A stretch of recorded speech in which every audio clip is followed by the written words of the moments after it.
ಎಲ್ಲರಿಗೂ ನನ್ನ ನಮಸ್ಕಾರಗಳು. 2025-26ನೇ ಸಾಲಿಗಾಗಿ ಈ ಒಂದು ಮಾದರಿ ಪ್ರಶ್ನೆ ಪತ್ರಿಕೆಗಳನ್ನು ಈಗಾಗಲೇ ಇಲಾಖೆಯವರು 4 ಮಾದರಿ ಪ್ರಶ್ನೆ ಪತ್ರಿಕೆಗಳನ್ನು ಬಿಟ್ಟಿರ್ತಾರೆ.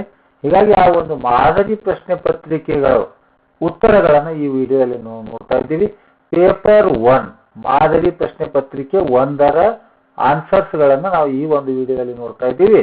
ಈಗಾಗಲೇ ಮೊದಲನೇ ವಿಡಿಯೋದಲ್ಲಿ 1ರಿಂದ 16 ಪ್ರಶ್ನೆಗಳವರೆಗೆ ನಾನು ಮಾದರಿ ಉತ್ತರಗಳ ವಿಡಿಯೋವನ್ನು ಮಾಡಿದ್ದೇನೆ.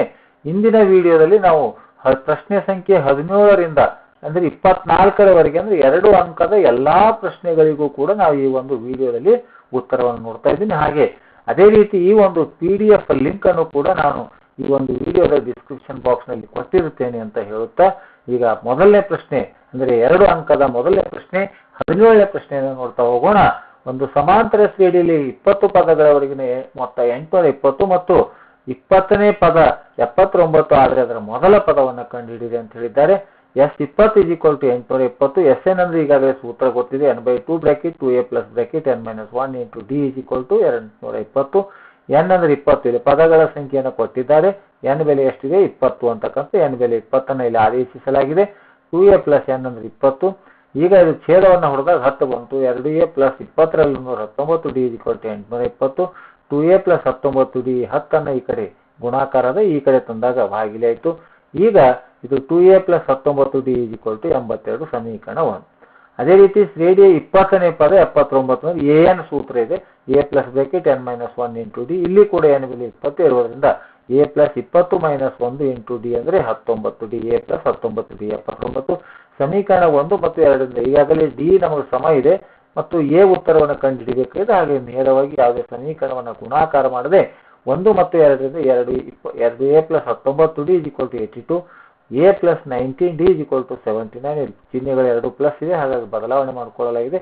Minus minus minus 19 D minus 19 D 0 ಆಯಿತು. 2a ಮೈನಸ್ 1a ಅಂದ್ರೆ 1a, 82 ಮೈನಸ್ 79 ಅಂದ್ರೆ 2. ಹಾಗಾಗಿ a 2 ಮೊದಲನೇ ಪದ 2 ಅನ್ನುವಂಥ ಉತ್ತರ. ಇದಕ್ಕೆ ಅಥವಾ ಪ್ರಶ್ನೆಯನ್ನು ಕೊಟ್ಟಿದ್ದಾರೆ. ಈ ಒಂದು 17ನೇ ಪ್ರಶ್ನೆಗೆ 2 ಪ್ರಶ್ನೆಗಳನ್ನು ಕೊಟ್ಟಿದ್ದಾರೆ. ಅಥವಾ ಇದೆ 201ರಿಂದ 401ರ ನಡುವೆ 6ರಿಂದ ಭಾಗವಾಗುವ ಎಷ್ಟು ಸಂಖ್ಯೆಗಳಿವೆ? 201ರಿಂದ 401ರ ನಡುವೆ ಅಂತ ಹೇಳಿದ್ದಾರೆ. ಹಾಗಾಗಿ ಇಲ್ಲಿ ನಡುವೆ ಅಂತಂದ್ರೆ ನಾವು 201ಅನ್ನು ಬಿಡಬೇಕು ಮತ್ತು 401ಅನ್ನು ಬಿಟ್ಟು ಇವೆರಡು ಬಿಟ್ಟು ಇವುಗಳ ಮಧ್ಯದಲ್ಲಿರುವಂತಹ ಸಂಖ್ಯೆಗಳು 6ರಿಂದ ಭಾಗವಾಗುವ. ಒಂದು ವೇಳೆ ಭಾಗ ಹೋದರೂ ಕೂಡ ಆ ಸಂಖ್ಯೆಗಳನ್ನು ನಾವು ಬಿಡಬೇಕು, ಯಾಕಂದ್ರೆ ನಡುವೆ ಅಂತ ಹೇಳಿದ್ದಾರೆ. ಹಾಗಾಗಿ 201ರಿಂದ 401ರ ನಡುವೆ 6ರಿಂದ ಭಾಗವಾಗುವ ಸಂಖ್ಯೆಗಳನ್ನು ಇಲ್ಲಿ ಬರೆಯಲಾಗಿದೆ.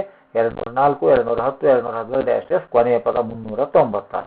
ಇಲ್ಲಿ ಎ ಅಂದ್ರೆ 204, ಡಿ ಅಂದ್ರೆ ಸಾಮಾನ್ಯ ವ್ಯತ್ಯಾಸ. 210ರಲ್ಲಿ 204ಅನ್ನು ಕಳೆದಾಗ 6. ಎನ್ ಅಂದ್ರೆ ಕೊನೆಯ ಪದ 396, ಎನ್ ಅಂದ್ರೆ ಪದಗಳ ಸಂಖ್ಯೆ ಎಷ್ಟು? an a plus bracket n - 1 into D ಎಲ್ಲ ಬೆಲೆಗಳನ್ನು ಆದೇಶಿಸಲಾಗಿದೆ. ಇಲ್ಲಿ ಬಿಡಿಸಿದಾಗ ಪ್ಲಸ್ 204ಅನ್ನು ಈ ಕಡೆ ತಂದಾಗ ಮೈನಸ್ 204, n - 1 ಇಂಟು 6 ಉಳಿತು. ಕಳೆದಾಗ 192, n - 1 ಇಂಟು 6 ಇದೆ. 6 ಈ ಕಡೆ ಬಂದಾಗ ಛೇದದಾಗ ಬಂತು. ಹಾಗಾಗಿ ಛೇದದಲ್ಲಿ ಬಂದಾಗ 6 ಒಂದಲೇ 6, 6 3ಲೆ 18, 6 2 12 ಅಂದ್ರೆ 192 ಹೋಯ್ತು. 32 ಉಳಿತು. ಮೈನಸ್ 1 ಆ ಕಡೆ ಪ್ಲಸ್ 1 ಅಂದ್ರೆ n 33. ಅಂದ್ರೆ 201ರಿಂದ 401ರ ನಡುವೆ 6ರಿಂದ ಭಾಗವಾಗುವ ಒಟ್ಟು ಸಂಖ್ಯೆಗಳು ಎಷ್ಟು ಅಂತ ಕೇಳಿದರೆ ಅದು n ಬೆಲೆನೇ ಆ ಸಂಖ್ಯೆಗಳನ್ನು ಸೂಚಿಸುವಂಥದ್ದು. ಹಾಗಾಗಿ 33 ಸಂಖ್ಯೆಗಳಿವೆ. ಈಗ 18ನೇ ಪ್ರಶ್ನೆಯನ್ನು ನೋಡೋಣ. ಕೊಟ್ಟಿರುವ ರೇಖಾತ್ಮಕ ಸಮೀಕರಣ ಜೋಡಿಗಳನ್ನು ಸೂಕ್ತ ವಿಧಾನ ಅಂತ ಕೇಳಿದ್ದಾರೆ. ಸೂಕ್ತ ವಿಧಾನ ಅಂತಂದ್ರೆ ನಾವು ಇಲ್ಲಿ 2 ಅಂಕದ ಪ್ರಶ್ನೆ ಇರೋದ್ರಿಂದ ವರ್ಜಿಸುವ ವಿಧಾನದಿಂದ ಅಥವಾ ಆದೇಶ ವಿಧಾನ ಮಾತ್ರ ಬಿಡಿಸಬೇಕು. ಹಾಗಾಗಿ 2x ಪ್ಲಸ್ y 8 ಮತ್ತು 3x ಮೈನಸ್ y 7 ಸಮೀಕರಣ 1, 2. ಈಗಾಗಲೇ ಪ್ಲಸ್ y ಮೈನಸ್ y 2 ಹೋಯಿತು. 2x plus 3x 5x 8 7 15. 5 ಅಂದ್ರೆ 5 3ಲೆ 15 ಅಂದ್ರೆ ಈಗ ನಮಗೆ x ಬೆಲೆ ಎಷ್ಟು ಬಂತು? 3 ಅನ್ನುವಂಥ ಉತ್ತರ ಬಂತು. x ಬೆಲೆ 3ಅನ್ನು ಈ ಸಮೀಕರಣ 1ರಲ್ಲಿ ಆದೇಶಿಸಿದಾಗ 2ಕ್ಕೆ 2, x ಅಂದ್ರೆ 3ಅನ್ನು ಆದೇಶಿಸಲಾಗಿದೆ. ಸಮೀಕರಣ 1 ಇಲ್ಲಿದೆ. ಪ್ಲಸ್ y 8, y 8, 2 3ಲೆ 6 ಅಂದ್ರೆ ಪ್ಲಸ್ 6 ಅನ್ನು ಆ ಕಡೆ ಹೋದಾಗ ಮೈನಸ್ 6. ಕಳೆದಾಗ y ಉತ್ತರ 2. ಇನ್ನು 19ನೇ ಪ್ರಶ್ನೆ 2x² ಪ್ಲಸ್ 3x ಮೈನಸ್ 7 0. ಈ ವರ್ಗ ಸಮೀಕರಣದ ಶೋಧಕವನ್ನು ಕಂಡುಹಿಡಿಯಿರಿ ಅಂತಿದೆ. ಶೋಧಕದ ಬೆಲೆ ಅಂದ್ರೆ ಡೆಲ್ಟಾ ಸೂತ್ರ ಇದೆ. ಆ ವರ್ಗ ಸಮೀಕರಣವನ್ನು ಇಲ್ಲಿ ಬರೆದು a² plus bx plus c 0. a ಅಂದ್ರೆ x² ನ ಸಹಗುಣಕ 2, b ಅಂದ್ರೆ x ನ ಸಹಗುಣಕ 3, c ಅಂದ್ರೆ ಸ್ಥಿರಾಂಕ -7. ಈಗ ಶೋಧಕದ ಬೆಲೆ delta is equal to B square minus 4ac ಇದೆ. ಬಿ ಅಂದರೆ 3 ಮೈನಸ್ 4, ಎ ಅಂದರೆ 2, ಸಿ ಅಂದರೆ ಮೈನಸ್ 7. 3ರ ವರ್ಗ 9 ಮೈನಸ್ ಇಂಟು ಮೈನಸ್ ಪ್ಲಸ್ 4 8 8 56 ಅಂದ್ರೆ ಟೋಟಲ್ 65 ಬಂತು. ಶೋಧಕದ ಬೆಲೆ ಎಷ್ಟಾಗಿದೆ? ಉತ್ತರ 65 ಅನ್ನುತ್ತೆ. ಈ ಬೆಲೆಗೂ ಕೂಡ ಅಥವಾ ಪ್ರಶ್ನೆಯನ್ನು ಕೊಟ್ಟಿದ್ದಾರೆ. ಇಲ್ಲಿ 2 ಅಂಕದಲ್ಲಿ 2 ಪ್ರಶ್ನೆಗಳಿಗೆ ಅಥವಾ ಪ್ರಶ್ನೆಗಳನ್ನು ಕೊಟ್ಟಿದ್ದಾರೆ. 2x plus 3 into x is equal to x square plus 1 ಈ ವರ್ಗ ಸಮೀಕರಣವನ್ನು ಆದರ್ಶ ರೂಪದಲ್ಲಿ ಬರೆಯಿರಿ. ಆದರ್ಶ ರೂಪ ಅಂದ್ರೆ ax square plus bx plus c is equal to 0. ಇದನ್ನ ಗುಣಾಕಾರ 2x into x 2x square 3 into x ಅಂದ್ರೆ 3x plus x square ಎಡಭಾಗದತ್ತ minus x square plus 1 ಎಡಭಾಗದತ್ತ minus 1. 2x square ನಲ್ಲಿ minus x square ಹೋದಾಗ 1x square plus 3x minus 1. ಇದು ಆದರ್ಶ ರೂಪ ax square plus bx plus c is equal to 0 ರೂಪದಲ್ಲಿದೆ. ಇನ್ನು 20ನೇ ಪ್ರಶ್ನೆ √5 ಒಂದು ಅಭಾಗಲಬ್ಧ ಸಂಖ್ಯೆ ಎಂದು ಸಾಧಿಸಿ. ಇದು ಸೇಮ್ 2 3 5 ಮೂರರಲ್ಲಿ ಯಾವುದಾದ್ರು ಒಂದು ಪ್ರಶ್ನೆಯನ್ನು ಕೇಳಬಹುದು. √5 ಒಂದು ಭಾಗಲಬ್ಧ ಸಂಖ್ಯೆಯಾಗಿ √5 ಈಕ್ವಲ್ ಟು ಪಿ ಭಾಗಿಲೆ ಕ್ಯೂ. ಪಿ ಕ್ಯೂ ಸೇರಿದ ಜಡ ಗಣಕ್ಕೆ Q is not equal to P ಮತ್ತು ಕ್ಯೂಗಳಿಗೆ ಒಂದರ ಹೊರತು ಯಾವುದೇ ಸಾಮಾನ್ಯ ಅಪವರ್ತನಗಳು ಇರುವುದಿಲ್ಲ ಅಂತ ಗೋಡೆ ಗುಣಾಕಾರ ಮಾಡಿದಾಗ Q into √5 equal to P. ಎರಡೂ ಕಡೆ ವರ್ಗ ಮಾಡಿದಾಗ ಇಲ್ಲಿ ಏನಾಗುತ್ತೆ? √5ರ ವರ್ಗ ಅಂದ್ರೆ 5 ಸ್ಕ್ವೇರ್ ರೂಟ್ ಹೋಯ್ತು. Q square is equal to P square. ಇಲ್ಲಿ ಏನಿದೆ? 5 ಅನ್ನೋದು ಪಿ ಸ್ಕ್ವೇರ್ ಅನ್ನು ಭಾಗಿಸುತ್ತದೆ, ಅದೇ ರೀತಿ 5 ಇದು ಪಿ ಅನ್ನು ಭಾಗಿಸುತ್ತದೆ ಅಂತ ಬರೆಯಲಾಗಿದೆ. ಈ ಸಮೀಕರಣ ಒಂದರಲ್ಲಿ P is equal to 5k ಅಂತ ತೆಗೆದುಕೊಂಡು ಪಿ ಬೆಲೆ 5k ತೆಗೆದುಕೊಂಡು ಅದನ್ನ ಆದೇಶಿಸಬೇಕು ಸಮೀಕರಣ ಒಂದರಲ್ಲಿ. ಈಗ ಪಿ ಅಂದ್ರೆ 5k, 5q square is equal to P ಅಂದ್ರೆ 5k, 5kದ ವರ್ಗ ಇಲ್ಲಿ ಬಿಡಿಸಲಾಗಿದೆ 25k ಸ್ಕ್ವೇರ್. ಮತ್ತೆ ಇಲ್ಲಿ 5 ಅಂದ್ರೆ 5 ಹೋಯ್ತು, 5 ಇಲ್ಲಿ 20 ಹೋಯ್ತು. ಹಾಗಾಗಿ ಇಲ್ಲಿ ಎಷ್ಟು ಉಳಿತು ಅಂದ್ರೆ Q square is equal to 5k square. ಈಗ 5q ಸ್ಕ್ವೇರ್ ಅನ್ನು ಭಾಗಿಸುತ್ತದೆ, 5q ಅನ್ನು ಭಾಗಿಸುತ್ತದೆ. ಹಾಗಾಗಿ 5 ಪಿ ಮತ್ತು ಕ್ಯೂಗಳಿಗೆ ಎರಡಕ್ಕೂ ಕೂಡ ಸಾಮಾನ್ಯ ಅಪವರ್ತನವನ್ನು ಹೊಂದಿದೆ. ಇದು ನಮ್ಮ ಊಹೆಗೆ ವೈರುಧ್ಯವನ್ನು ಉಂಟು ಮಾಡುತ್ತದೆ.